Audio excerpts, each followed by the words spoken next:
Sunday. Welcome to Ping and Amy's Adventures in True Crime. We're not usually here on Sundays, but we got an inkling and we decided, hey, why don't we pop in and see what's going on with y'all? There's a couple things going on in the social media world, the true crime world, and we just thought, let's take the opportunity to talk about it. Hey, Ping, how's it going?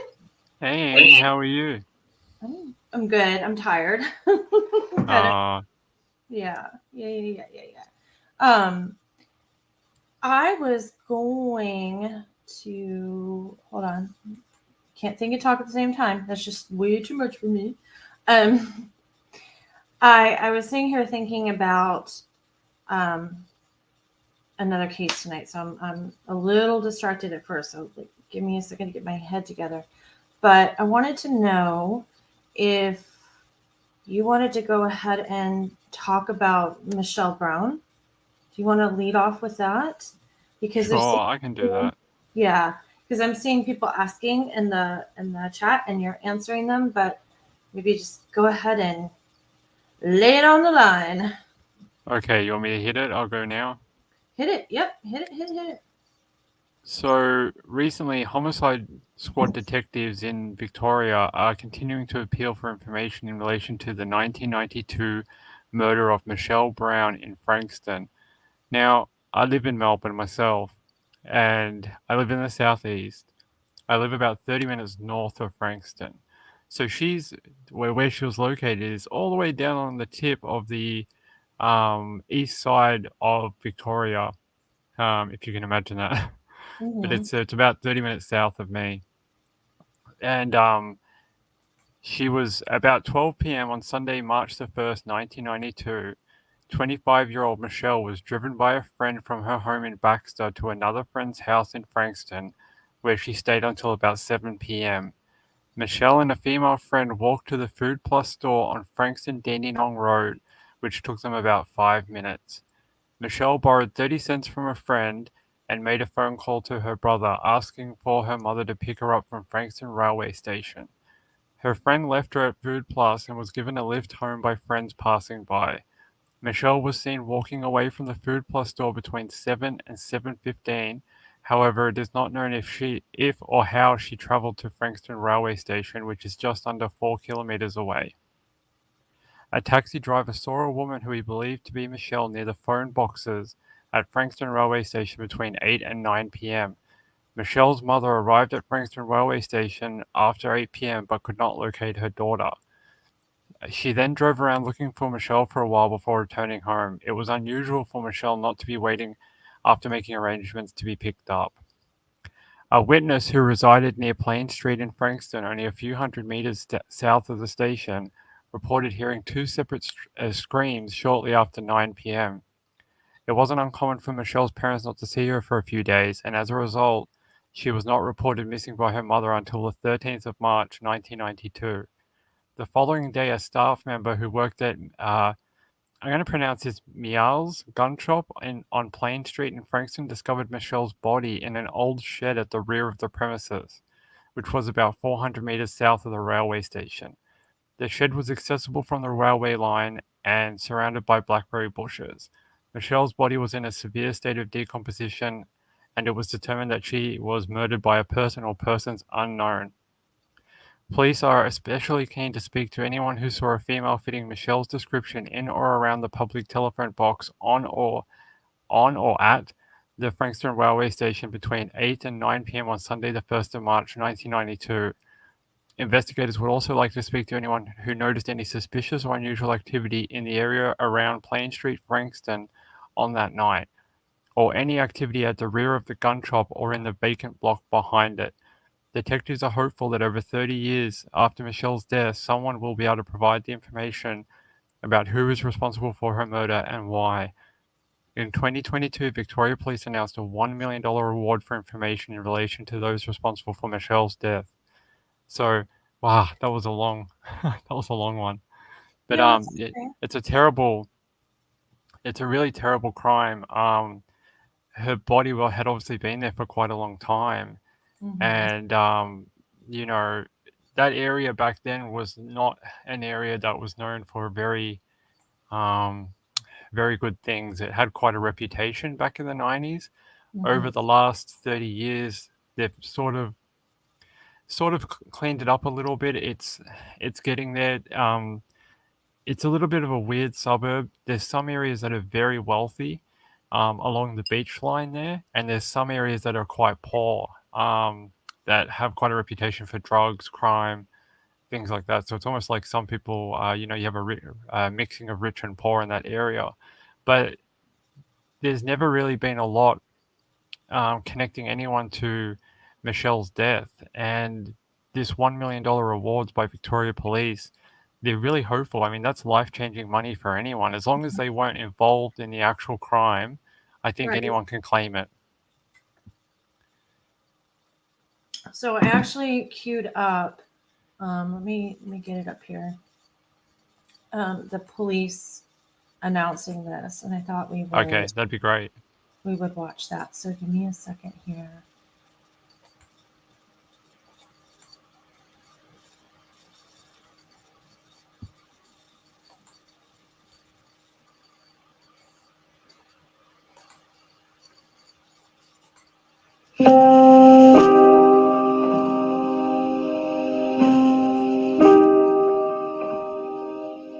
On the 14th of March 1992, the body of Michele Brown was discovered in an old shed at the rear of Miles Gun Shop in Frankston North.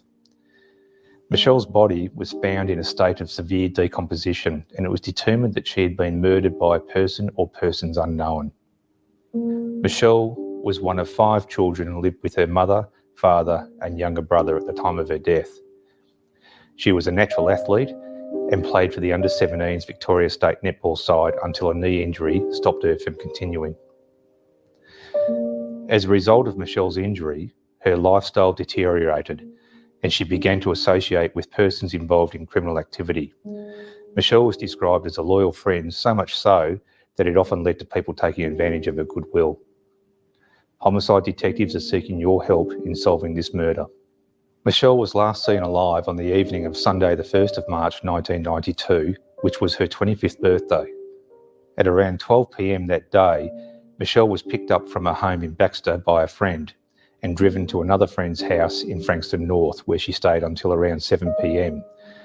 Michele and a female friend then walked to the Food Plus store in Frankston Dandenong Road, which took them about 5 minutes. Michele borrowed 30 cents from her friend and made a phone call to her brother, asking for her mother to come and pick her up from Frankston railway station. Michelle's friend left her at the Food Plus store and was then given a lift home by friends passing by. Michele was seen walking away from the Food Plus store between 7 and 7:15 p.m. It's not confirmed how she travelled to or even if she arrived at the railway station in Frankston, which is approximately 3.8 kilometres from the Food Plus store.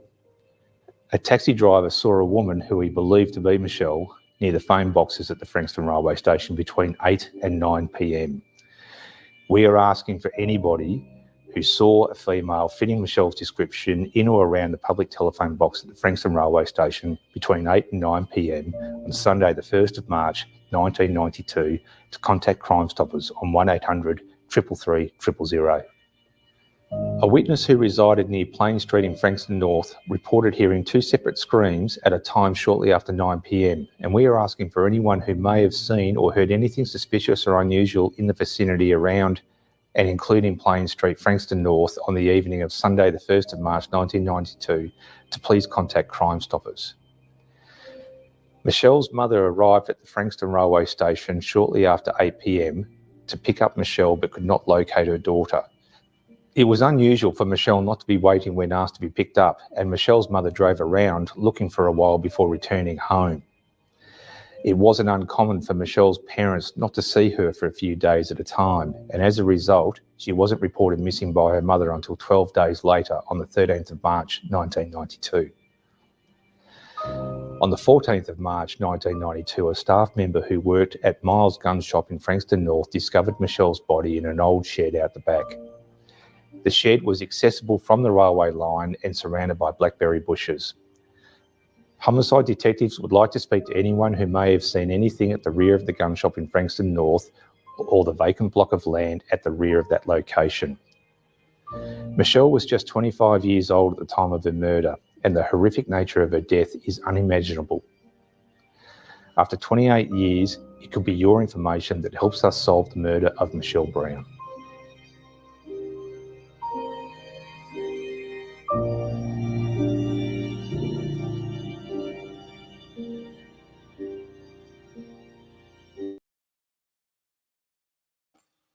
So there you go. And let me see right here.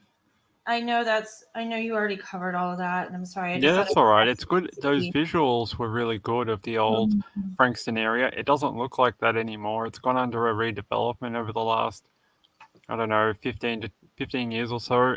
Especially in the last 10 years, it's had a really big major development where the train station is. They've changed a whole bunch of stuff that was there. There is a bit of a weird mistake in that film clip, and I don't know why, because the cops are locals. I wouldn't describe that area as Frankston North. It would, to me, living here for so many years, I would probably consider that just Frankston. Like, it's right near the train station. It's in the Frankston CBD. So I don't know if in the 90s it was called Frankston North, and it's now not because of the spread of the CBD area. Like, urban sprawl, it gets larger as the years go by. Not sure, maybe in the 90s it was called that, but that's not how I would describe it. I would describe it as just Frankston. Interesting. So I pulled this up, and I wanted to see what you thought about this. Except that I'm trying to look for it on my screen, and now I don't see it. Here it is. So this is like a WordPress site. So this is an individual site. This is not from law enforcement or anything like that. And my computer is got a mind of its own tonight. But I happened upon this, and I thought it was interesting. So it says, another story from Frankston, the unsolved murder of Michele Brown, 1992. This was an entry nine months ago. So there's Michele Brown. And he says, I'll be moving off the Frankston in Melbourne after this post. I was writing up the unsolved murder of Sarah. I don't know how to say that last name. It looks like McDermott. As I concluded it, I saw this case. So here's a full account of what is readily known about the murder of Michele Brown, one of many unsolved killings from Melbourne between 1980 and the mid-1990s. It might seem that I am concentrating on this part of the world unfairly. After all, the UK has big cities and they have unsolved crimes. There was something really strange going on in the Australian city back then. Here are the victims I know of. So he lists several people: Joy Summers, Bertha Miller, Catherine Headland, Anne Marie Sargent, and oh goodness, Nirmal Stevenson. And it says all these ladies were killed between May 1980 and October 1981. So Michele Brown's 1992, just 10 years later. They have been linked to a single killer or group of killers by the Victoria Police. Then you have the disappearance of Sarah, again, going to torture me with the last name, McDermott in 1990, and the murder of Michele Brown. I mean, that is a lot for a city of less than 300,000. I can't even say for sure that is the total, and if you know of others, please let me know. So then he tells the Michele Brown story. Amy, does he mention that there was a serial killer? Like, police know there was a serial killer in this area operating at the time. Yes, yeah. He's well known. He was captured. There was a whole bunch of stuff. The thing is, they haven't quite linked him to any of these people that I know of. Right. So that's what he's saying. He says they have been linked to a single killer or group of killers by the Victoria Police, is what he's saying. But then he's saying, 10 years later, you got Michele. And he says, Miss Brown started her day, or her last day on Earth, in Baxter on the outer eastern edge of the city. She got a ride to a friend's home in Frankston. It was her birthday, and she stayed at this friend's place until about 7 p.m. Together, the pals walked to a convenience store on the Frankston. Is that Dandenong Road? Dandenong Road. You might recall this roadway as the last place that Joy Summers and Alison Brooke were seen. So he's trying to link her to some 1980s murders. Joy Summers and Allison Rook. I'm not familiar with that. I found this like literally like a couple minutes before we went live. So my question to you, I'm scanning the rest of this, is hold on. I actually also don't think Sarah's ever been found either. No. So it says a senior detective said in 2013 that she was out to score drugs on the evening she disappeared. Her mother is quoted as confirming all the details of that night. She did go to the railway station and look for her daughter. She also supports the police believe that it was buying drugs or owing money for drugs that got her daughter killed. Sergeant Iddles told the Herald Sun, I think there has been a dispute in relation to drugs or money, and she has been attacked and left to die in a shed at the back of the gun shop. He also indicated he was very sure as to who the culprit was. The Australians use terms that mean something to them that could have us scratching our heads. In fairness, it's the same all over. For example, in the USA, petrol is called gas. In the UK, gas is what you heat a home with, not what you put in your car. Down under, if you call a criminal a standover man, you mean an enforcer, a hard case who extorts money.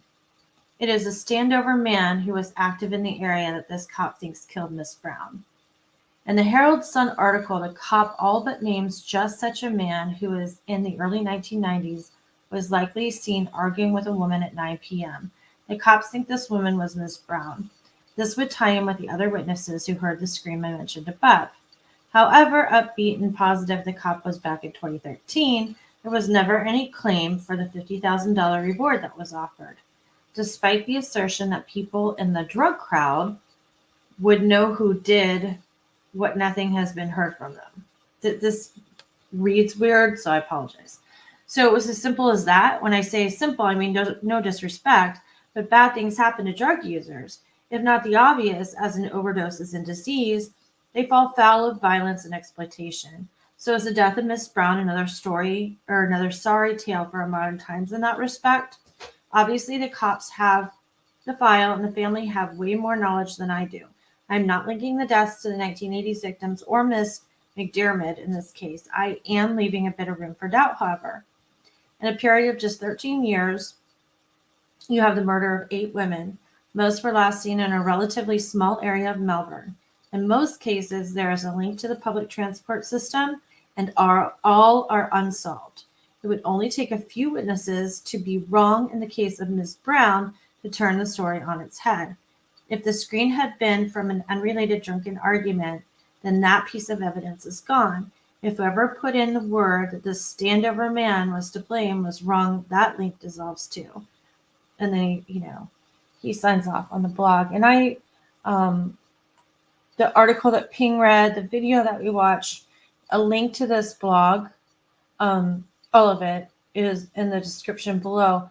But I thought it was interesting because the recent articles I read did not mention, not that it's necessary, but didn't mention that Michele was a known drug user, and that was probably even her, they allude to the fact that her mother even said, yeah, she was probably out scoring drugs or paying back somebody money for drugs. That doesn't mean she deserves to get murdered or anything like that. It's just kind of left out. And so I guess I'm wondering if this was an issue back in 2013. If in 2013 an investigator was just kind of like, well, she was a drug user and this is why she died or whatever, then why have things suddenly changed in 2022? Why are we now offering $1 million? Because I don't think that's why. I don't think that's why she was killed. It was also her birthday that day. Yeah. Maybe she was out trying to get some party drugs just to, have a fun night or something. Right. They did say that, she had injured herself playing netball when she was younger, Mm-hmm. and that injury had derailed her life. I'm not sure how a nipple injury stops you from working or whatever. That sounds a bit weird, but they don't really go into much detail about that. Some people think that she was a victim of Paul Denya, serial killer, known as the Frankston serial killer, but he sort of operated sort of in that. That was 1993. He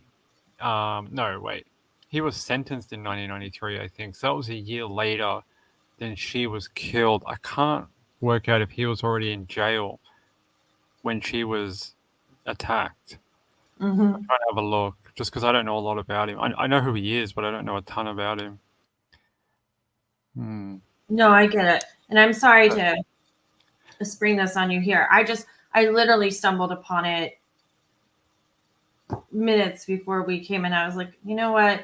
This is interesting. And I totally want to see what your thoughts are because, I can't fact check it because I don't live there and I don't expect you to be able to just like off the top of your head fact check it either. I think that's unrealistic. But because you live there, like I thought maybe you would have some insight into this. Do you think it's possible, like let's put the other serial killer aside, that maybe there were two serial killers operating and that's why we have these other unsolved murders that all happened in Melbourne in the 80s? And then there was a there was a whole heap of stuff going on in this area in the 80s and 90s. There was like the Kananook stuff so Kananook is one station north of Frankston, and there was women abducted from there as well.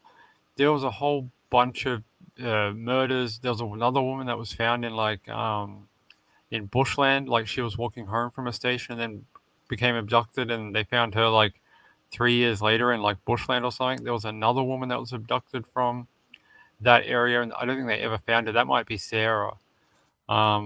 Yeah, there was a lot of bad stuff going on in that area, and like I said, over the last 30 years, the area has cleaned up a lot, but it still has a pretty bad reputation amongst most people. Oh, you're muted, Amy. Thank you.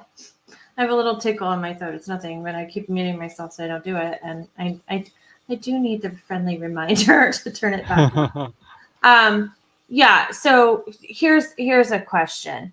So is there a common denominator between these people? When I looked, I didn't have a lot of time. Perhaps I shouldn't have brought. No, I'm glad I brought it up. They're not in the same age range. They don't appear to have a lot of physical resemblance in common, but is it possible that they are prostitutes or drug users or transient? I think the common denominator that they're willing to admit is that they all use public transit. And because it did state that, that is the tie to them. So it could simply be a case of somebody praying if it's one person. This railway station, Frankston, is basically the end of the line. It's the if you think of like your railway tracks where you live or wherever, there's always like the last station on the line. Frankston is considered basically the last station. Look, right. if you live here, you can go to Cerberus and stuff further past, but the metro system finishes at Frankston. Especially in the 90s, there was a lot of drugs, alcohol, fights, just a real lot of stuff. I don't remember if any of these were ever related to prostitution, because some of these actually span different types of women. Some of them were like coming home from work. Some of them were coming home from like a day out. Yeah. There doesn't seem to be that type of common theme, like Amy said. But they were definitely sort of young, sort of attractive. It's very sad. I'm not 100% sure how else they're linked. Because if you think in 30 years, if they thought these guys were all part of one serial killer, then they would be, not having these cases more individually. They'd be trying to link them together and be like, these, because there was if you guys don't know, you heard about the one in Western Australia, the serial killer. They Mhm. were able to link most of them together, and they found the guy, and he's in jail now. He had his trial last year or the year before, and Mhm. now he's in jail. So you would think if they thought that in the last 30 years, they would have done the same thing and kind of linked them together. And then, like we've seen in Long Island serial killer, they try make these matches so they can try find out who did it. If you Right. separate them constantly, you're not going to find the clues to who did it, are you? No, but I think what perplexes me and the question I keep asking in my mind is, despite the fact that it's been 28 years, okay, or 30 years, take that out of the picture since Michelle Brown was found murdered. Why now? And why the $1 million now? Is it because they know that they have a really good idea of who it is and they just need somebody to name it? And Michelle is the case that's going to because if this person if they know this person or they have an idea that this person did it, then they have an idea that they've committed other crimes too. I would think. And the fact that the investigator says it was, what did they call it? A turnover guy or standover guy? Yeah, like I think in the Like a USA loan, you call them an enforcer, yeah, or someone who you would like threaten you for money or something. like a loan shark or something. Sure. Yeah. So, I mean, is it because they've known for so long and they finally have the money and they're like, nobody's going to turn on this guy that's like maybe part of like some like maybe not mafia, but like organized crime ring. I mean, organized crime doesn't have to be mafia. Organized crime can be a gang. There was a name associated with her case. I don't want to say it because that person has never actually been formally identified as a suspect. But locals in the area keep repeating a certain name that they reckon did this. And there was a person that was known to her. Mhm. So I don't know if it's true. I don't know if maybe that's why they've come out with the $1 million award, because they think it's the same person too, but they need that bit of information that they can tie it all together and finally go after them. Or maybe it's just the family's done a really good job at pushing the police for so long that they're like, let's try and raise the stakes again and see if it gets us any. Because I think when they did the 50,000, they didn't get anything. They got no interest. So No, but I mean, 50,000 to $1 million, even over 30 that's a years, big jump. inflation doesn't work. It doesn't. Like that percentage does not work. So there's something else going on. It's Might be they found something or some piece of that's what information, but it's not complete, and that's they what, need the other bit of it. or they had if they're using terms like standover guy and things like that, perhaps there is an informant that has heard something, but they actually need somebody to come forward and say it. It's a weird but- scenario though. So she headed back to Frankston to basically head home, not go party with her friends. She'd already been there with her friends and left them. Yeah. She headed back to Frankston Station to be picked up by her mother. Mhm. But somehow a standover person found her randomly in Frankston and decided to beat the crap out of her or kill her somehow. Yeah. It's a little weird, isn't it? It is, and like I said, my gut reaction to this, like, not because I know the case or anything, but just listening to it and the little bit I read, the details of the crime, I think, are presented correctly. I don't think there's any deception or misrepresentation there.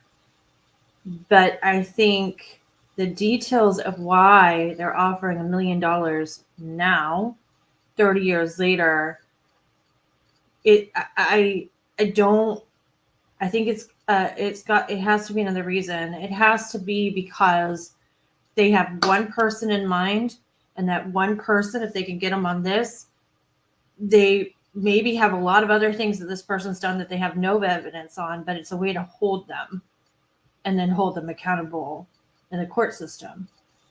I think I'm just used to it because our cops here just don't tell anything. So for me, when I hear that from them, it doesn't spark anything for me because that's just what they're like. They'll just come out and say stuff like that, like, we're doing $1 million reward, and they just won't give any more details. They're not Yeah, like the USA cops.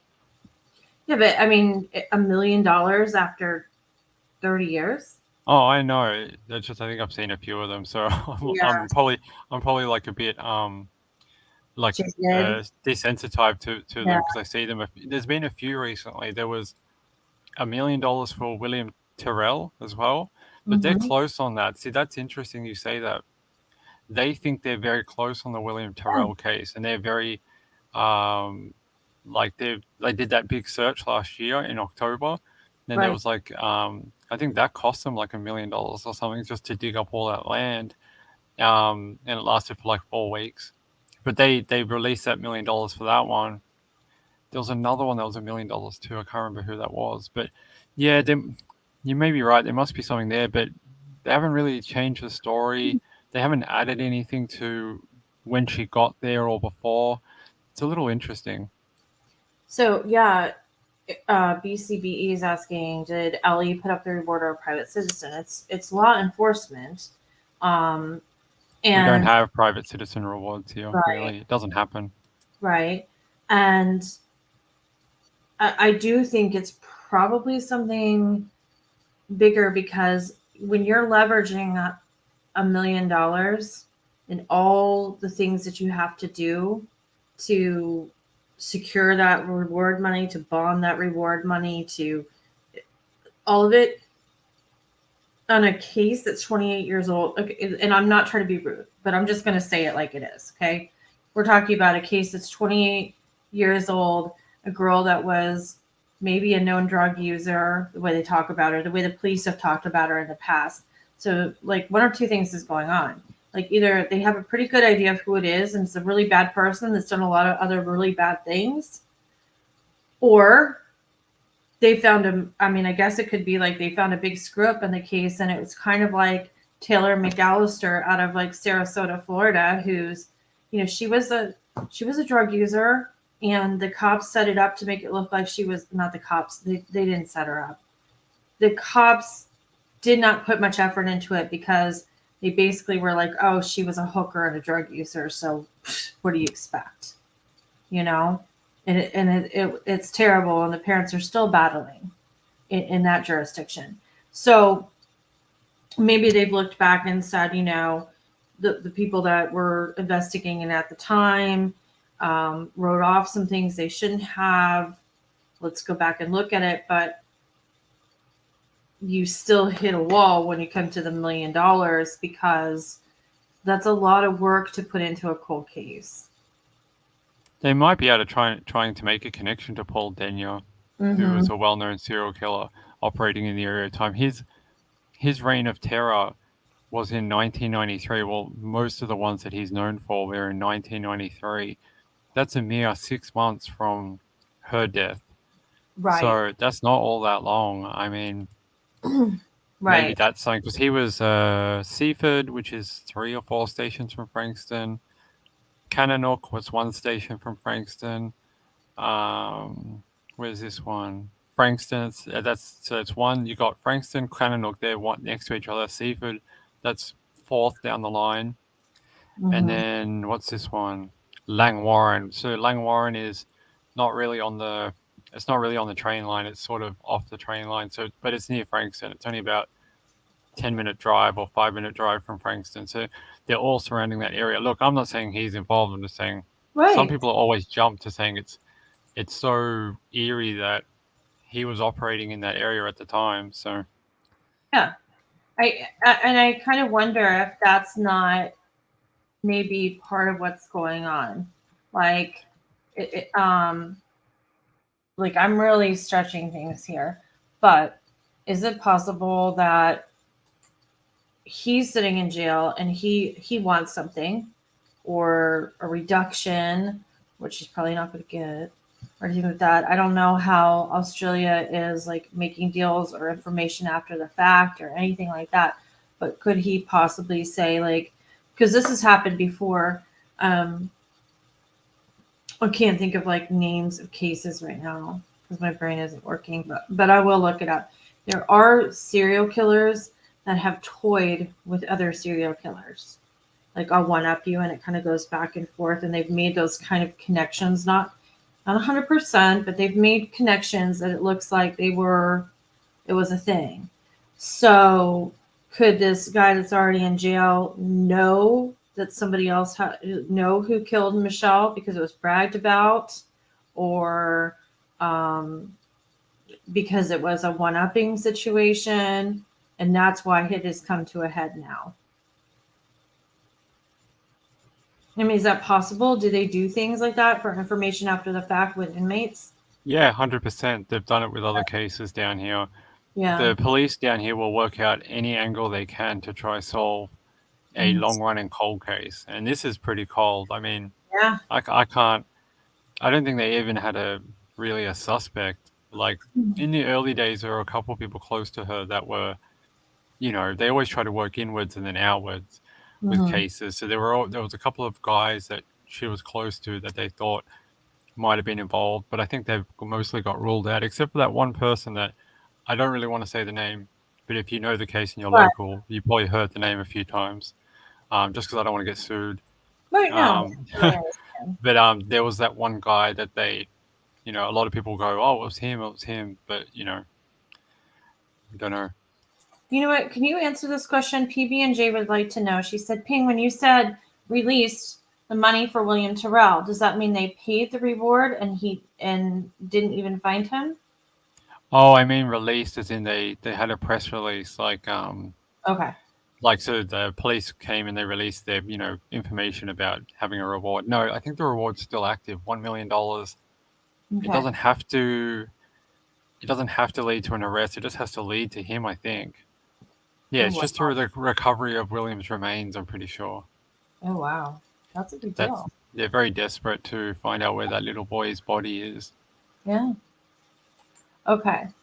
So, do you want to talk about Kiely Rhodni, or do you want to actually?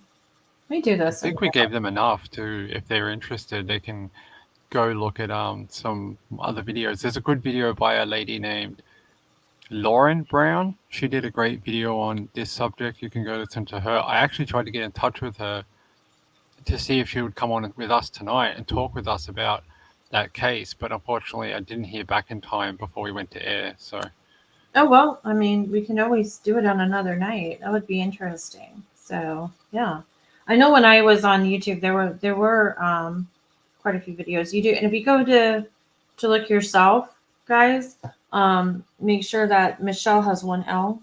Make sure you do it like that, and put in either Victoria or Australia, or something along those lines, because otherwise you'll get a whole nother case. So, and it will confuse you. there's one in the US, I think, under the same name, but it's in a random state. I'm not sure which one. Yeah, it's in Florida. Of course it is. Yeah. Yeah. Yep, it's in Florida. So, and then we also have there's a famous case. I believe it's Michele Brown. Now I'm going to question myself, but it's an identity theft case, and they made like a Lifetime movie out of it. Oh, I don't think I've seen that one, but yeah, it was pretty. So yeah. Then there's a Michele Brown charged with murder. There's all kinds of all kinds. I provided the link to Victorian Police. Okay, good. I think I have it in the description too, because I wanted to. That's the one I have. So if you don't pull it out of here, you can pull it in the description of the video, because that is where the YouTube video is embedded in there too. So for some reason you want to watch it again, just can't get enough of it. I just want to clear up one thing. Sure. Big E asked, like, how big was that area? So the area is pretty large. And hold on, let me just do a quick. I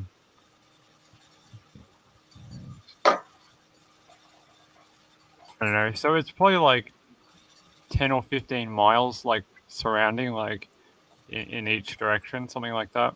It's Mm-hmm. it's not massive, but it's it's fairly substantial. Sounds like it.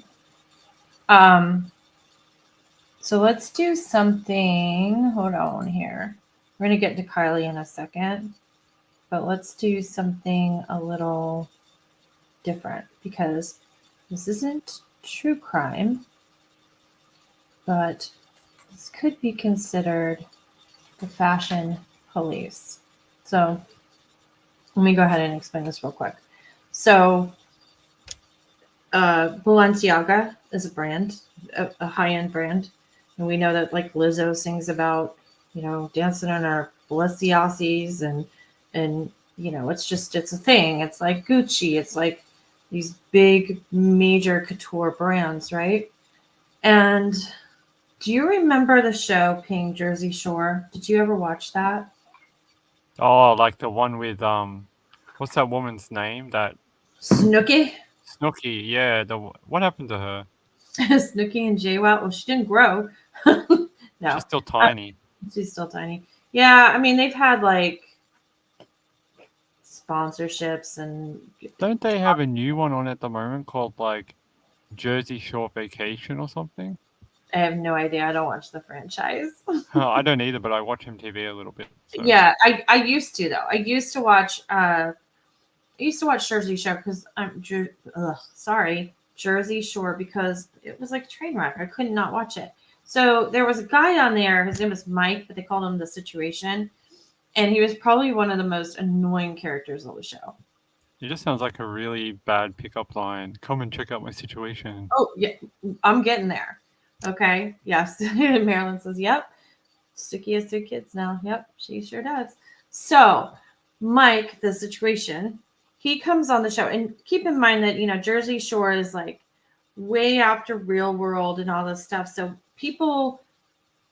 reality TV is in its like high point, and people are coming to play.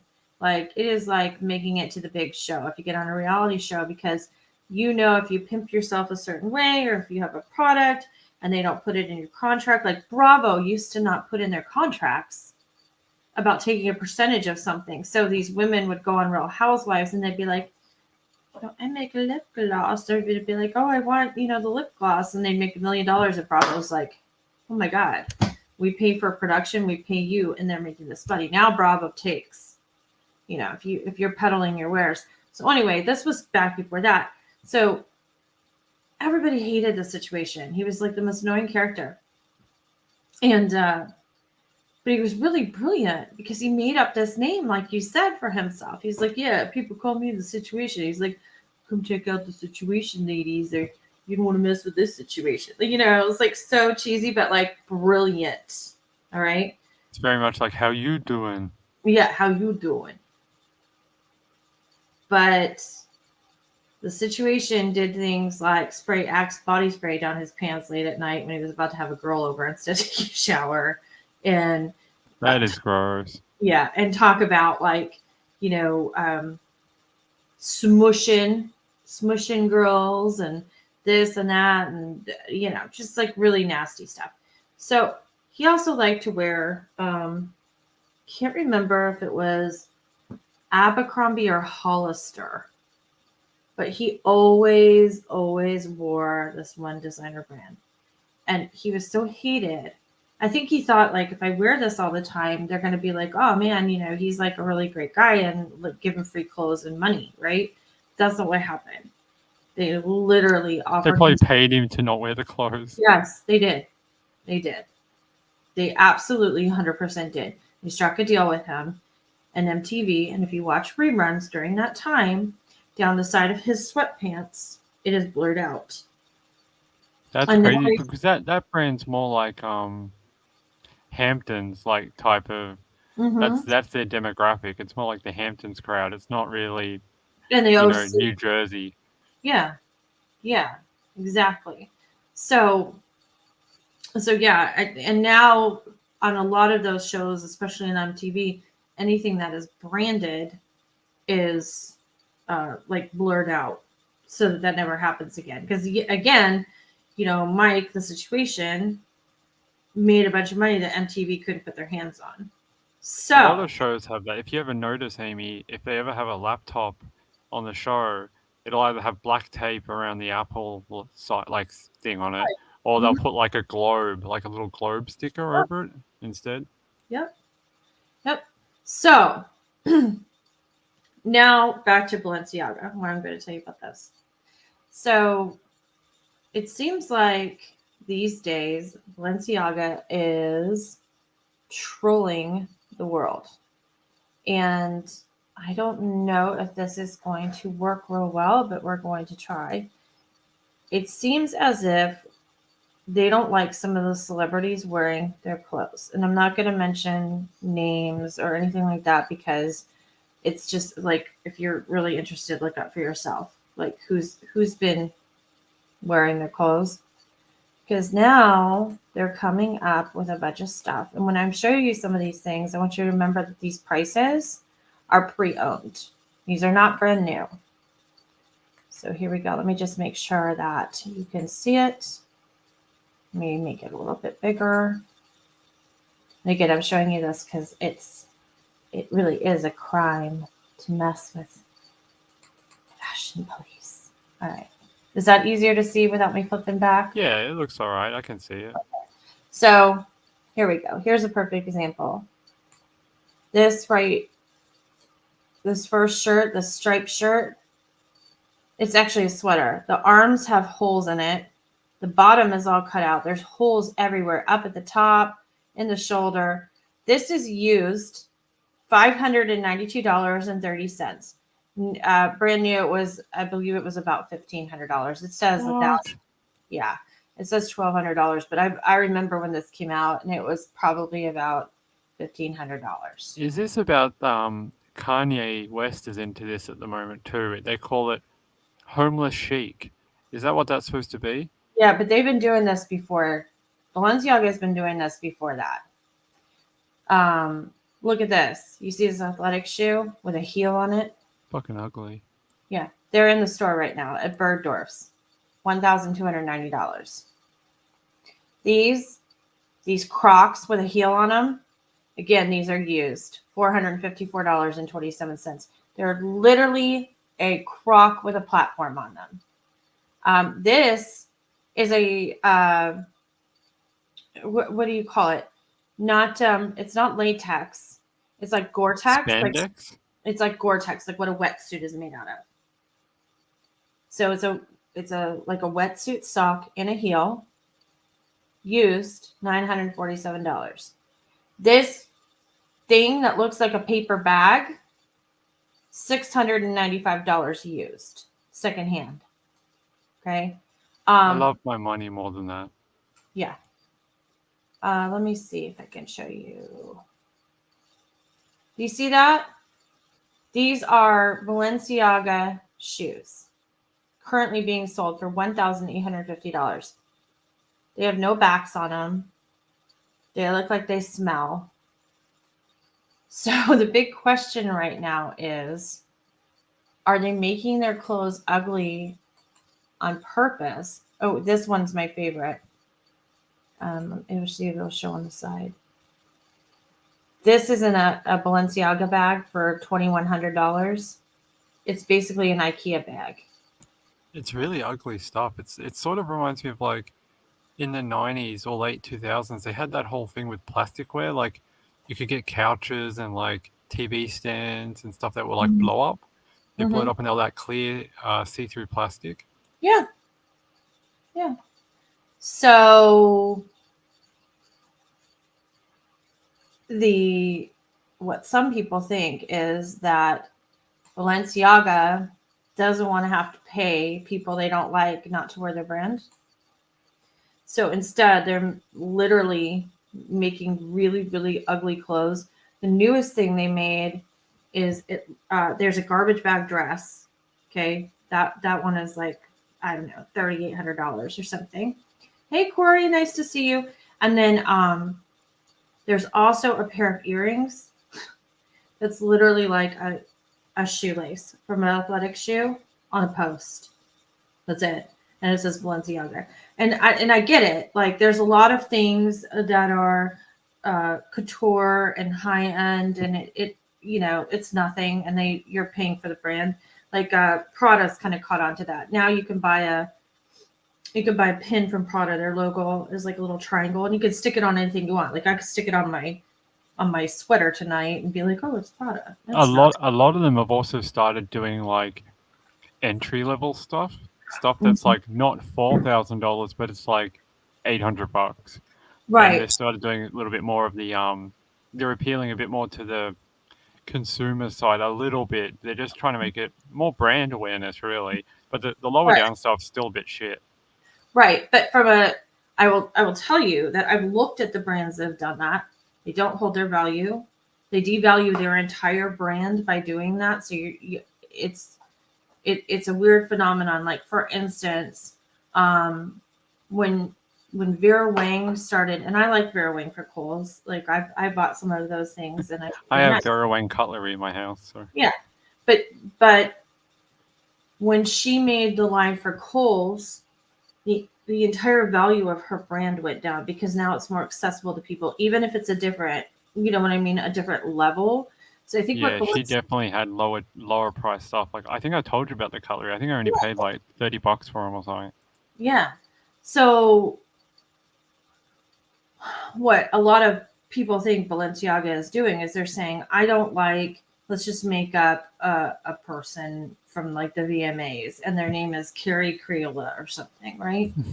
They don't like Carrie Criolla wearing their clothes because they think Carrie Criolla is a trash person and trash music, and they don't like it, and they don't want Carrie Criolla's whole family wearing Balenciaga, and they're tired of it, so they're going to make trash clothes until it stops. So what happens to all the people they like then? Do they get like separate clothes from Balenciaga, like personally, that they design? I don't understand. What's the end game? Are they just trying to get one set of people away? What happens to the people they actually like? Well, I think that Balenciaga still makes some beautiful things, and they could be purchased by certain people. Like you have to basically go to them and then get approval.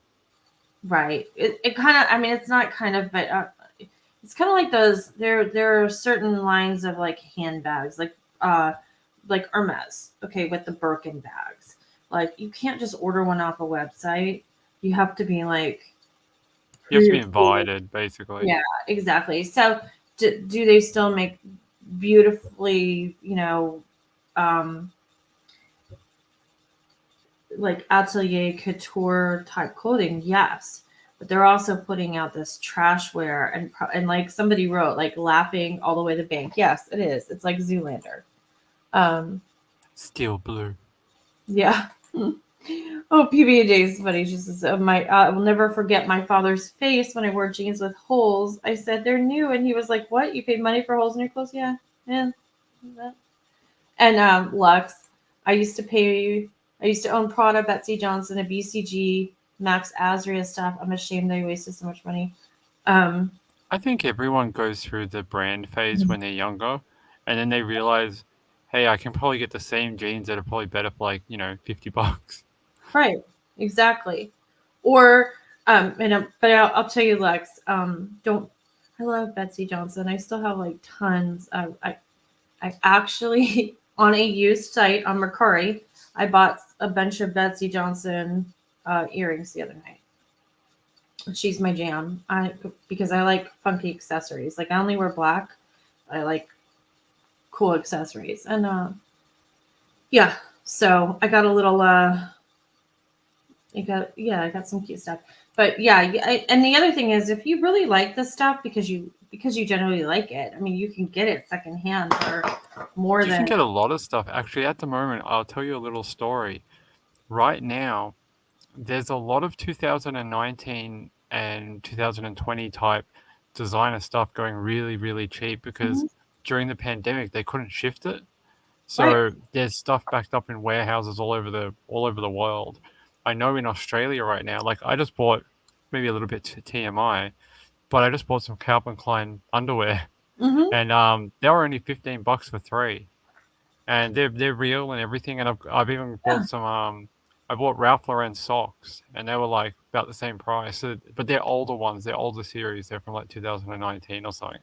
But they're just flooding the market right now because they've got all this inventory they couldn't sell during the pandemic, and they need to get rid of it so they can produce new stuff. So if you look around, there's some good deals on brand name stuff right now. There are, and I'll tell you, last year I went to a wedding up north, and obviously we don't really have seasons here, so I don't like. I have some winter clothes from when I used to travel that are basics, like not trendy, anything like that. So yes, I can still wear them. But I needed a dress for some, or I needed some clothes for some wedding events, and I actually did that. I think it's called No, it's Rent the Runway. Is where I got it. Oh, the one where you rent something for the night and then you can sell it back to them or whatever. Yeah, you don't even have to sell it back. I wore a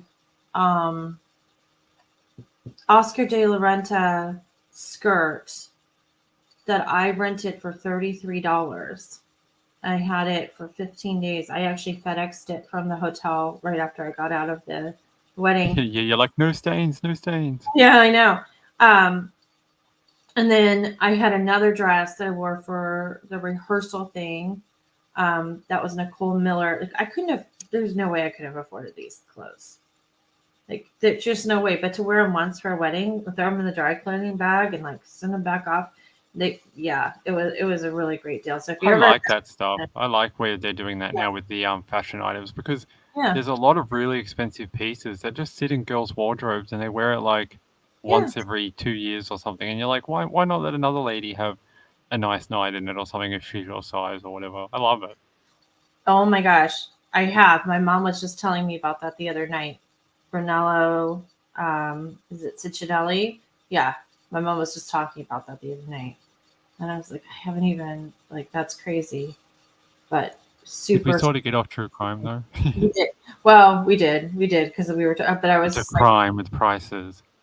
Well, no, it's just that what's Balenciaga up to? Like, I really, really think they're trying to run off some of this crowd that's wearing their brands, and they just don't want them wearing them anymore. So they're just making trash things and making fun of them and like laughing all the way to the bank. But I'll get into Kiely Rhodni. You can just be like Kanye and dump all your stuff on the middle of the floor in like bags, like he did like the other day. Right. Okay. So let me get to where I need to be because I was talking instead of working. And I just wanted to break it up a little bit because I don't want to get all serious and then be like, giggling, because that doesn't usually go over well. So first thing I want to, let's see. Why is my my computer going crazy? That is not cool. Give me just a moment. I'm trying to figure out why I'm having this issue. It's going to make me mad. One more time. Okay. So first things first, I put in the link. I put a link in the description for I don't know what you call it. It was a recorded session on Twitter. They like Twitter Spaces, hosted by a woman whose name is Rose, but her Twitter handle, let me think. Oh my God, it's escaping me. Eric will know it if he's still, or BCBE will know it if he's still down there. While I try to figure out why I can't pull up my own Facebook page, it's really kind of, let's see.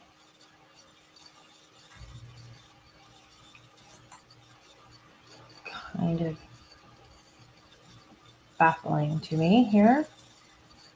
Because that is what I wanted to show you guys. I may have to email a link to myself, and if that's what I have to do, it'll take just a minute. But yeah, and it's not going to cooperate. So let's just cut bait and move on. Mullet talk. What is mullet talk? Where do you see that? with PB&J. What is mullet talk? Are we talking about the hairstyle or the Oh, the or the little. fish? She asked me about the little baby that got the mullet. Oh, okay. That might be it. Okay.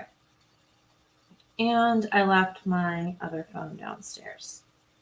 So that's I can sing and dance while you go get it. yeah. Okay, well, let me tell you about Twitter Spaces, and then I'll go run and get it, because there is a 2-hour interview, and again, I give you the link. You don't have to have a Twitter account to listen to it, so don't feel like, oh, I don't have Twitter, and so I don't get to be part of this. It really is a good listen. So there's a gentleman that's a private investigator, and he was active on Twitter during the Kiely Rhodni case, and his Twitter handle, or I don't know what his Twitter handle is, but his name is like it's like San Francisco. SF Investigates.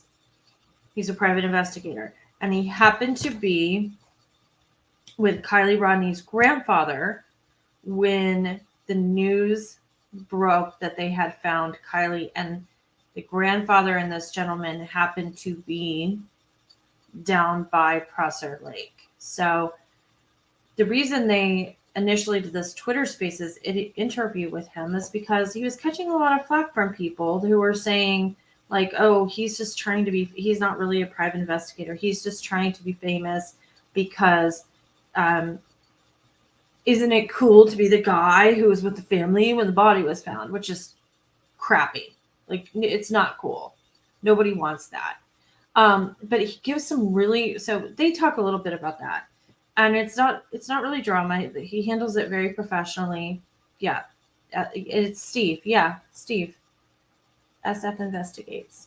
So it's 2 hours. I listened to it. I would say I listened to it so you don't have to, but I'm not, because I think it's a good listen. It gives some insights into some things that we've discussed previously. And one of them is that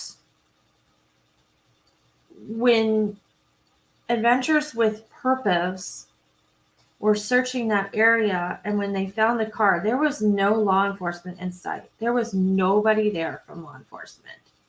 And he said he doesn't know, he meaning Steve, he's not 100%, but he kind of believes that AWP might have called Placer County first, and that was the delay to Nevada County.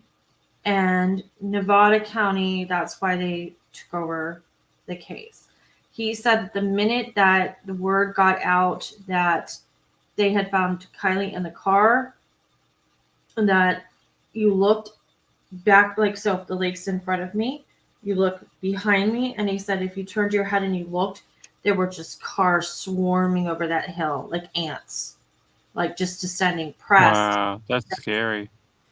He also said that the grandfather, like, because there was a lot of press that showed up right away, that the grandfather was concerned about anybody seeing Kiely in that car, and that the FBI was out there, and the FBI said, well, we'll try to protect the back of the car with tarps as much as we can, but if the wind shifts over 20 miles per hour, we're not going to be able to do that. And he said, well, you're going to keep them far back. They won't be able to see anything. The FBI said, no, they have cameras. If we don't have her covered, they will take photos.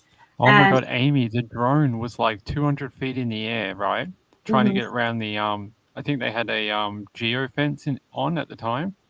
So they flew over the geofence, and their camera was still like right on the car. Like you could get details if you wanted to, but they were pretty good. As soon as it came out of the water, they zoomed up so that you couldn't see. They were at least respectful, but if they wanted those photos, they would have been able to get them. Right. Well, and that's pretty much what he's relaying that the FBI told the grandfather when they were out at that date. He did say that the FBI made every effort to be respectful, to be protective, but still do their job. He said they took a very long time. There was a long discussion that he was somewhat privy to about how they were going to remove that car from the water, because if you all remember, the car was upside down in Prosser Lake. And at first, the first plan was that they were going to drag it out upside down. And then the FBI decided that that wasn't how they wanted it handled. So they sent divers in to rephotograph everything. And they probably floated it and then pulled it. They turned it in the water. With floats? The way it was explained is they used some very heavy chains with a tow truck, and the tow truck would like yank on it from one angle to get it to roll. They would jerk the chains. Yep, they would jerk the chains, and then they turned it.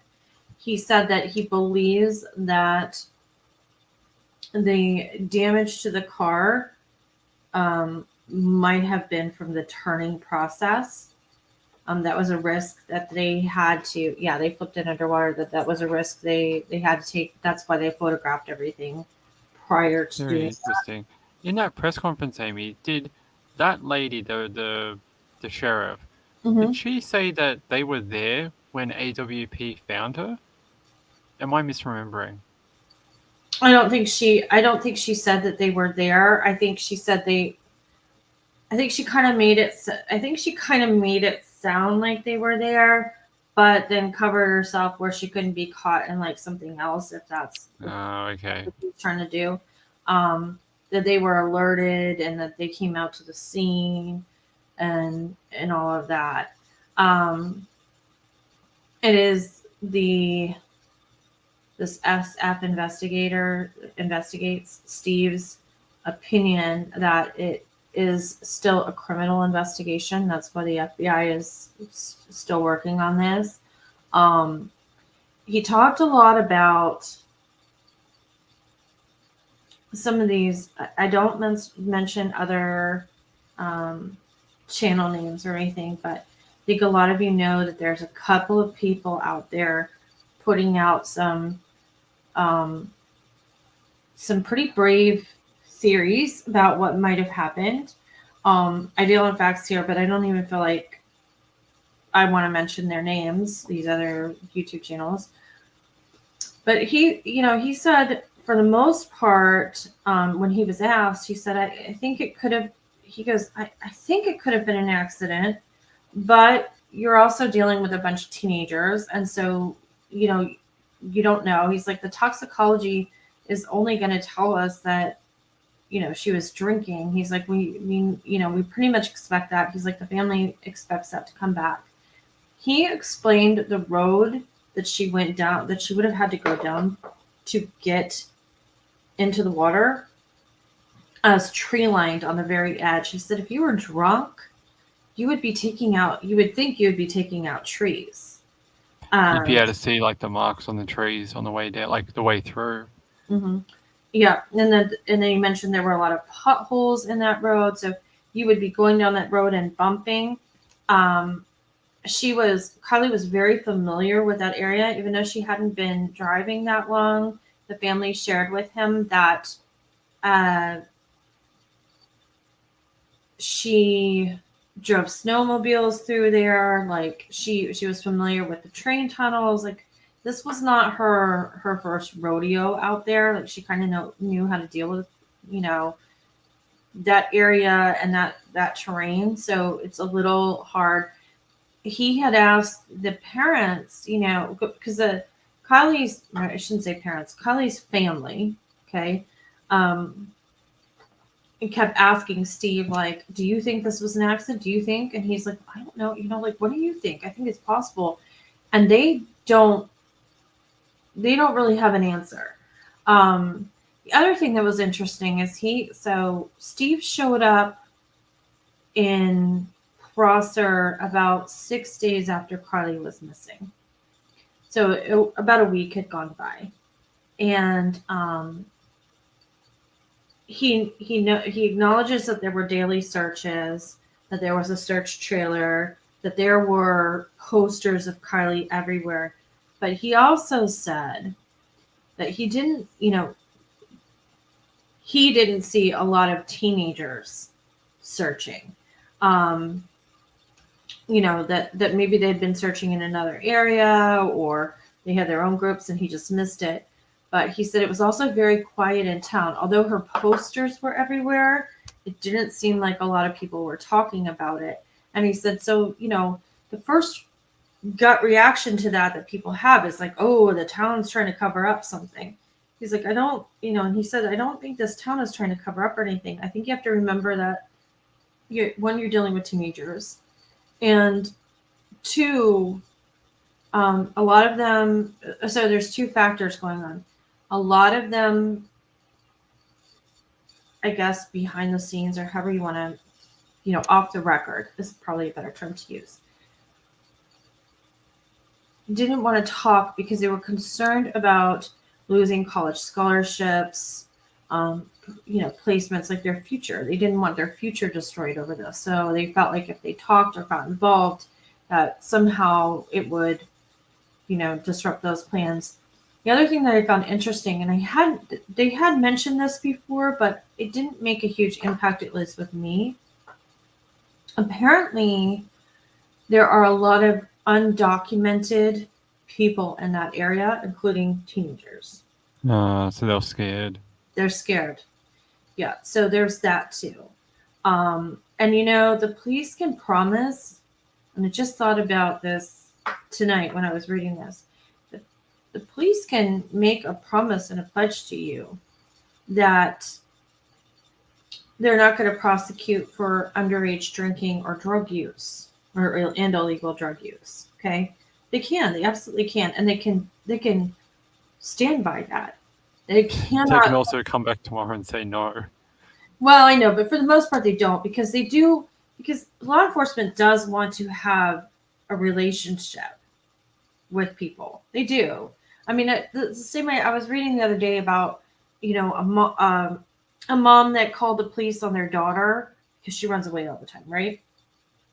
And the cops like responded, and they're like, "What's going on?" And she's like, "I'm catching her on social media all the time. There's an apartment complex back here. She runs away. She doesn't tell me where she's going, and I'm pretty sure she's hanging out with like men." She's like, men, like older men, and I can't prove it, but she's just gonna be able to run away and nothing happens. She's like, "I want her put in juvenile detention." And the cop's like, "It doesn't work like that. I can't just put her in juvenile detention." So the mom said, "Well, she's like, can you scare her? Can you throw her in the back of the cop car with like handcuffs on and tell her, and then like let her out the last minute?" And the response from law enforcement is, "We're not into doing that with kids because we want them to be able to work with us when we need them." Yeah, they don't want them to be scared of the police. They want them to come to the police when they need it. Yeah. Yeah. So I don't think they would have reneged on and I do believe that some kids came forward. I don't think they would have reneged on the drug use or the underage drinking. And besides, what are they going to do? I mean, it's not worth it anyway. It's like a fine and that's it. But they have to catch you with it too. It's not like it's not like confession. Like, "Forgive me, Father, for I have sinned. It's been 6 months my last confession." Yeah, I was holding 15 kilos yesterday, but today I don't have it. Are you going to charge me? Yeah. Oh, yes, we are. No, this is not going to work that way. So, where was I going with this? I lost my train of thought. I'm sorry. Something about donkeys, Amy. No, don't do that. Don't do that. Because I needed this to wrap it up. Oh, shoot. He was talking about kids and drug use and I don't know, it's gone. Maybe it'll come back. But if you want to hold down the fort, I'll go run and get my phone because I do need that to show you this video. All right, let me talk to the people. And I'm so sorry. I'll talk to them about donkeys. Okay, all right. What do I got to do here? So the donkey is a hardworking animal in most cultures. No, I'm not going to do that. How you all doing out there in the YouTube land tonight? It's currently very rainy here in Melbourne, Australia. Not much is going on. Yeah, I think the we talked a lot about the press conference in the Kiely Rhodni case last week, and I thought we covered it quite well for you all. I think some of the things that have come out past that have been, there's been a lot of anger towards certain parts of the true crime community, actually, due to some people over, reporting, or not over reporting, but just taking things further than they needed to be. And I think the true crime world is learning a big lesson right now about online and taking things into real life. And I think that's eventually going to come to a head. We've seen so many events just this year where people have taken things too far and into real life from online. And I think those lessons, or watershed moments for true crime online are going to really play out soon. And eventually we're going to have like that landmark kind of thing where we don't go back to the way it was. You would like to visit Melbourne someday? It's nice here, but I tell you what, 2 years of being locked up in isolation has really destroyed the city a lot. It's not like it used to be. There's a lot of people who have left. A lot of people have moved to other states now. Like my neighbors, I've lost like 5 neighbors this year. And one of my best friends who lives in my unit block is going in a month or so as well. So it's not as good as it used to be.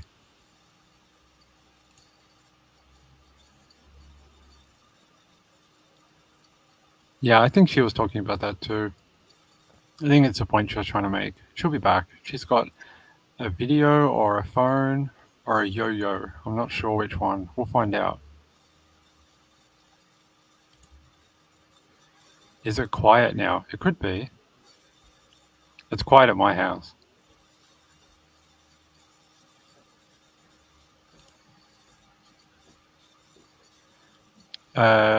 There's been so many teachers that have had relationships with children.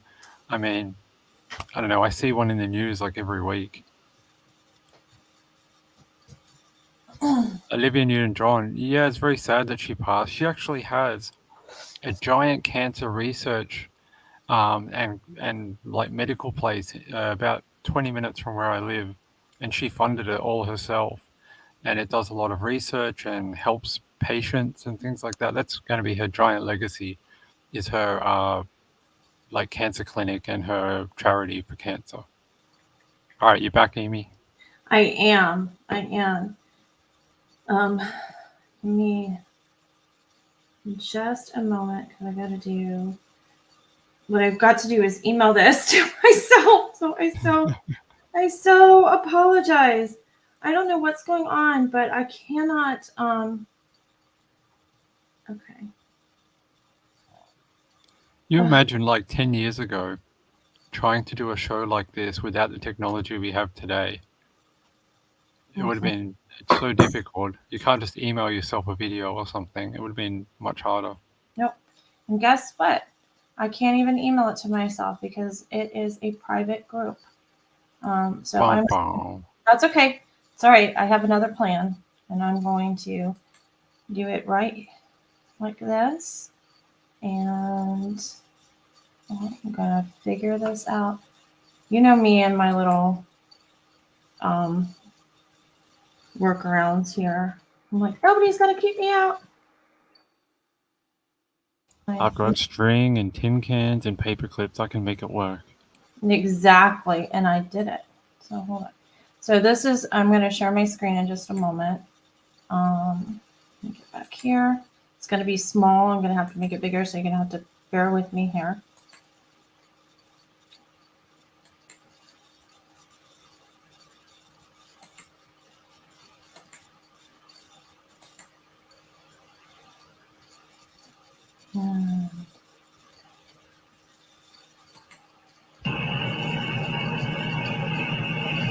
Okay, so this is a car driving down the road that Kiely would have taken. Hey, I see one person here. Are you able to see it okay and hear me okay?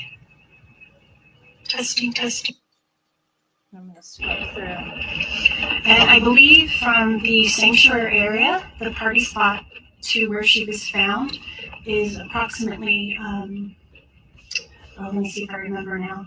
I think it's not more than half a mile.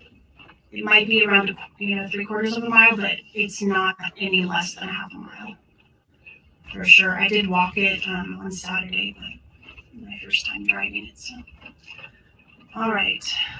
And to the right in the distance, I can see the water over there, but no clear path and no road down that way. All right, so it does widen out a little bit here. You can tell there's some people that have turned around off to the side. But it's not too difficult to drive, especially if you're used to mountain roads, And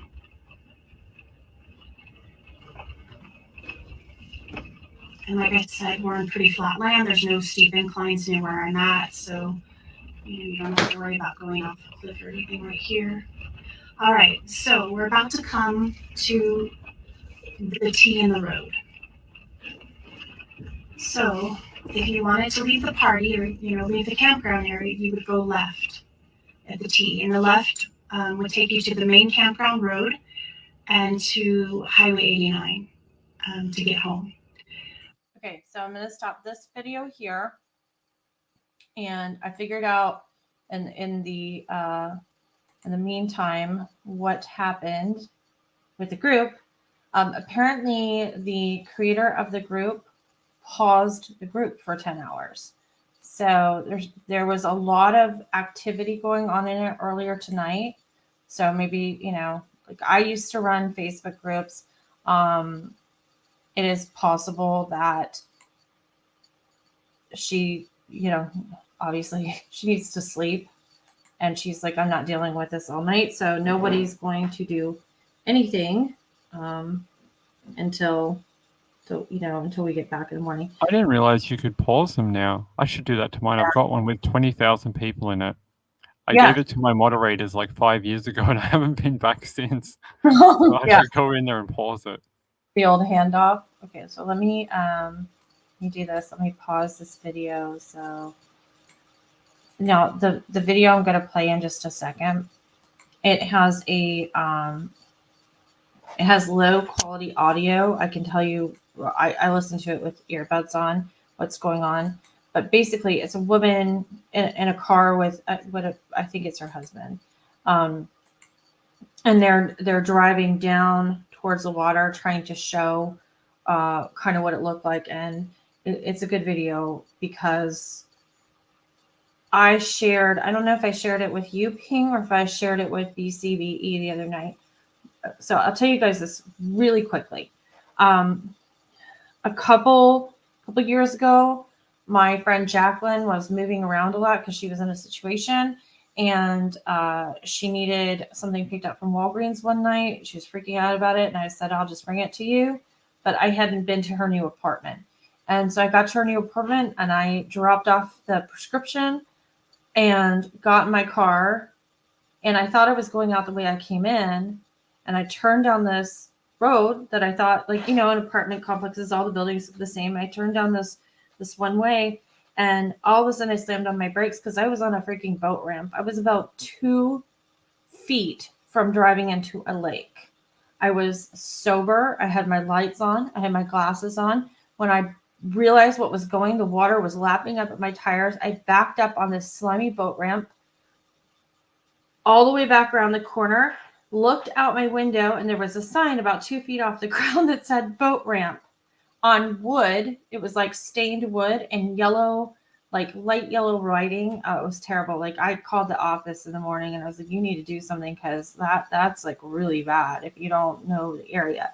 So this is why this video caught my attention, because when you look at it, it's kind of similar to what I'm describing happened to me that night. And I can see how somebody, this might happen to somebody. And also, I mean, I think I hate to say this, but I think we can all accept that Kiely had been drinking that night.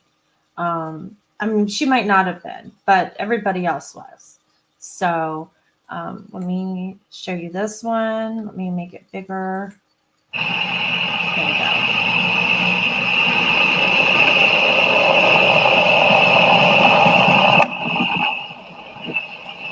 So she's filming out the window of the car. Slow down. She's saying slow down. Yeah. Okay. Yeah. Okay. Stop here.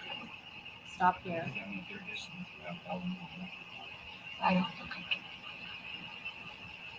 Is that water in front of them? Yes.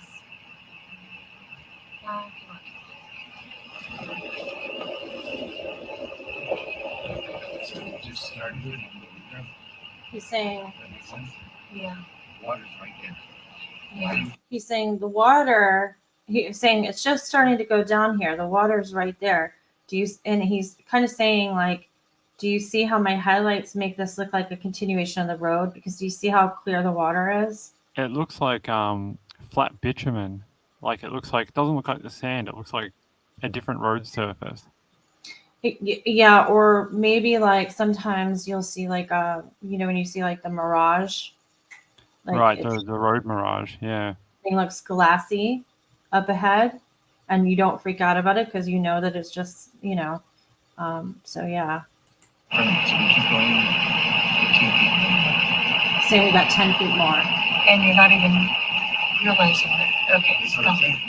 We think it's a road and the water's right there. Yeah. He's saying, you think it's a road. He's like, I've got 10 feet, but it looks like I have more. It looks like the road continues, but it's actually the water. Nope. If you weren't concentrating and you were a bit inebriated, you could easily go off that. Yes. I don't know why it cut out early. Let's.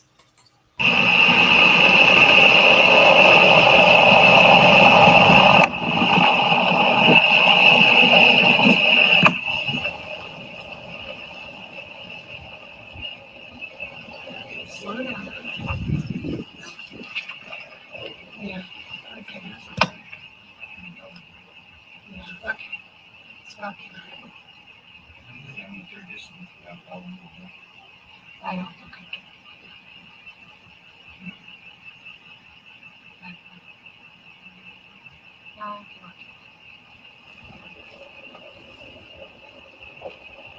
So we just started with it. That makes sense? Yeah. Water's right there. Yeah. Right in front of us. So we keep going 18 feet.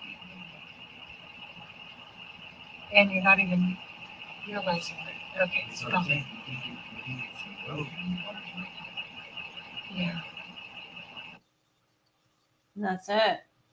So when we talk about all these theories that people have and whatnot,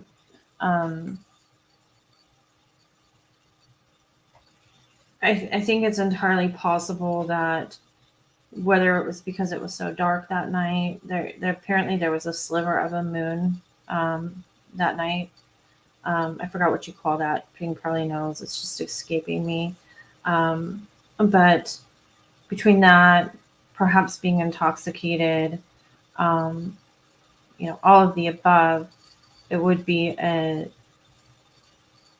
easy thing for it to happen. And I could tell you it almost happened to me. So completely sober. It does strike me though, Amy, that if she drove in like sort of how they're suggesting, why no one saw the track marks when they were looking for her. It's interesting. Yeah, I don't have an explanation for that at all. I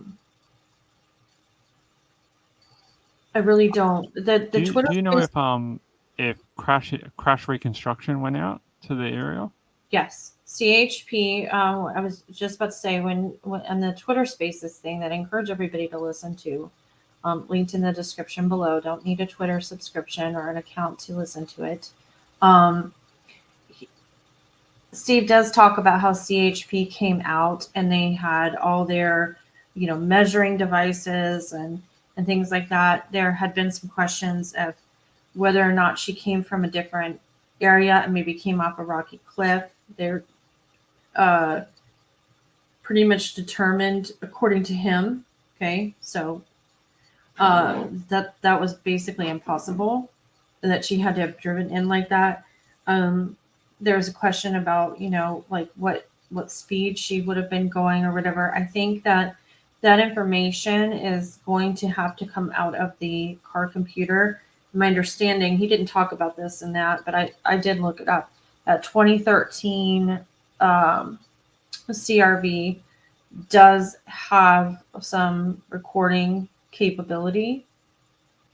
So although they can't measure for skid marks or anything, tire tracks or anything like that, like they would normally do in a crash investigation, they may be able to recover that kind of stuff from the actual car.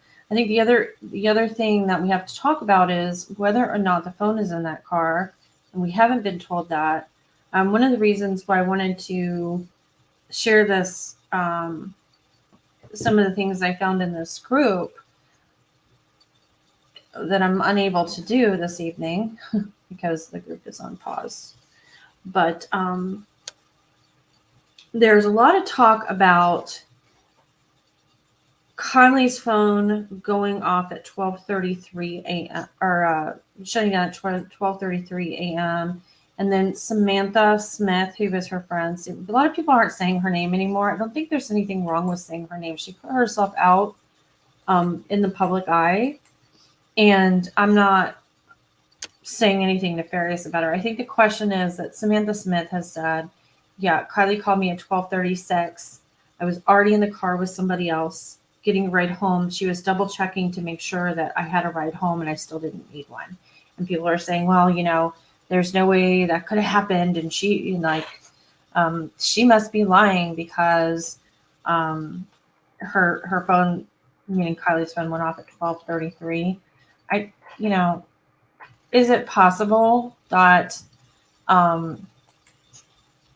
She could be people, misremembering the time too. exactly, and she was intoxicated herself, and she admits it.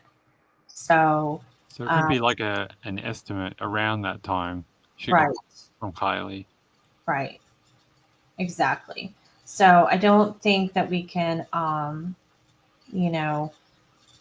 we got to remember these are kids. We don't know what if anybody was officially interviewed or what that involves, or anything along those lines. But calling somebody out on 3 minutes when we don't have everything is kind of a problem. So I'm also inclined to believe the person who was there rather than people on Twitter too. So right. he was at the party, she was her friend. More probably going to think that she probably knows a bit more than everyone else. So I'm more inclined to just listen to her until she's proven wrong, or or proven right. I think some of the reasons why people jumped on this girl, on Sammy, and I'm not, I have my own thoughts and whatever about it, but it's because Sammy and Kiely weren't friends. They really weren't. They knew each other, but they weren't friends. They didn't like a Mean Girl situation, or just acquaintances? They were just acquaintances. Ah. They didn't follow each other on social media or anything like that. They weren't besties. They didn't go to the party together. They just happened, according to Sammy Smith, go to Kiely's car together to charge phones and to make more drinks. So it was a sliding doors type of moment. Right. And she happens to place herself being one of the last people. I'm not going to say the last person, but one of the last people to be around Kiely. So there's a lot of pressure on her story. And then, of course, how people dig around in social media. So it's like, okay, well, this isn't adding up and this isn't adding up. And oh my God, she's 3 seconds away. I figured it out. I have the scoop. Exactly. So there's a lot of that. And, we just have to remember that. Even though she put herself out there in the beginning, it doesn't mean that taking herself out or her parents taking herself out, makes her guilty of anything. It could just be regret. Like I shouldn't have put myself out there. I don't know. It is killing me that I can't pull up the rest of what I want to pull up. So I'm so sorry. But sometimes things happen. So that's basically where we're at. Please go watch that. SF Investigates video. It's kind of like a podcast. I will tell you that. Oh my gosh, okay? So I need y'all's help because now my whole mind is going. Tyler. I'm gonna say Tyler Perry, and it's not Tyler Perry. He's a Tyler Feller. He has a YouTube channel. He actually gets involved in this and asks some really great questions. So, listen for that too. Nobody is, I would say the hosts are not, coddling sounds derogatory or like negative. They're not like really coddling SF Investigates. They are supportive of him and they are doing this to help support him. But when like Tyler Feller, I believe it is, when he calls in or when he joins, he holds him to task in a good way, and it's a like probably talks to him for like 20 minutes, and it's a really nice well-rounded outcome to listen. So definitely hit that up, and I will. Again, we don't have a community page. It makes it very difficult for after the fact for me to be able to pull things up. And so I'll try to figure out a way when everything opens back up to screen record it and like maybe just post it in a pre-record. Oh, Roy, it's okay. I saw you earlier. Oh, you're listening to another show where you're preparing supper. Well, it is what it is. BCPE says, question.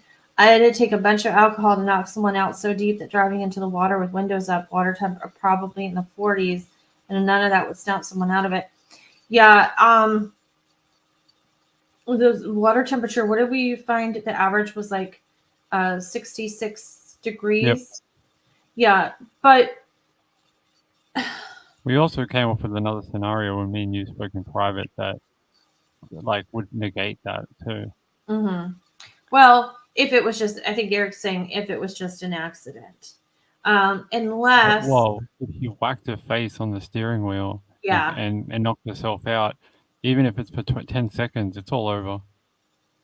She'd inhaled so much water in that time, and then by the time she woke up, realized what was going on, and then tried to go. Oh, I'm in a car. I'm in water. I try to get out. Yeah. You got seconds. Yeah, Jesse, Diane, Ryan, you can put things on Twitter. You're right. I do have, we do have a Twitter, and it is simply, the Twitter handle is at PingAndAimee. So I'll try to do that. The problem is that some of the stuff I want to show on Facebook, I can't really give you a link because you have to join the group to be able to see it. But I mean, I can share the ideas and stuff here. Also, people don't always, when you start posting in separate locations, people become fractured. So people who come to this channel just to watch a video and go, oh, they put the information in the community page, I'll go there. But if you go, oh, it's on the Twitter, they'll go, yeah, maybe I'll check it out later. And then they never go. So that's why the community page is sometimes a little bit more better. Right. So with all that being said, we need 500 to get that community page. We're so just over the moon happy that we have people here and good people that ask good questions and keep the interaction going in the comments, because I know I like it. I know Ping enjoys it. That's the place where we can communicate for right now. We'll make it work, but we are growing slower than we had expected. There's more of a push right now to get the subscriber level up. So if you like this video, please give it a thumbs up. These are the things that can help us. Give us a like on the video. Leave a comment in the comment section, and then hit the button to subscribe. And all those things help. And then share with your friends if you don't mind. We have a lot of we really do have a lot of big plans for this channel, and we wanted to do something different in true crime, and we're willing to sit here and experiment with different things in the way they work. But as far as like instituting more things at this level, I think right now we have to concentrate on growing. So, and again, any constructive criticism that you guys have, I know I'm good with it. I know Ping is good with it. Like, tell us, tell us what you think other than my shirt falling off of me. I think So- when we first started, we said yes to everyone a little bit too much. So Mhm. when we started, a lot of people came with ideas and we were like, yeah, of course we'd love to do it. But we found out sort of quickly that right now it's quite like if we wanted to do, say we wanted to dedicate one whole show a week to something like someone's like, oh, I really love this topic and we want to do it like that. It takes away from some of the other stuff and sometimes it makes the audience for that one show very little because there's not that many people that are interested in that topic.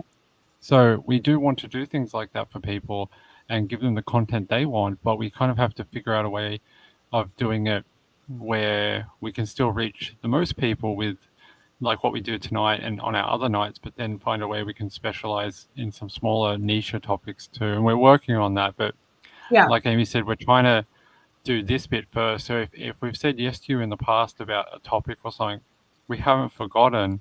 It's No. just that right now we're trying to just get to a point where we can start working on that stuff. And right now we just can't. Yeah, that's basically. Yeah. Eric says, "You with no shirt on and Ping in his designer drawers." I'll get Calvin Klein to take the photos. All right. Well, on that note, you have anything else? You want to just wrap it up and say goodnight? Good night, everyone. Thanks for having us. I hope you enjoyed it on this impromptu Sunday show. Yeah. Good night, everybody. Thank you so much, and we'll see you soon.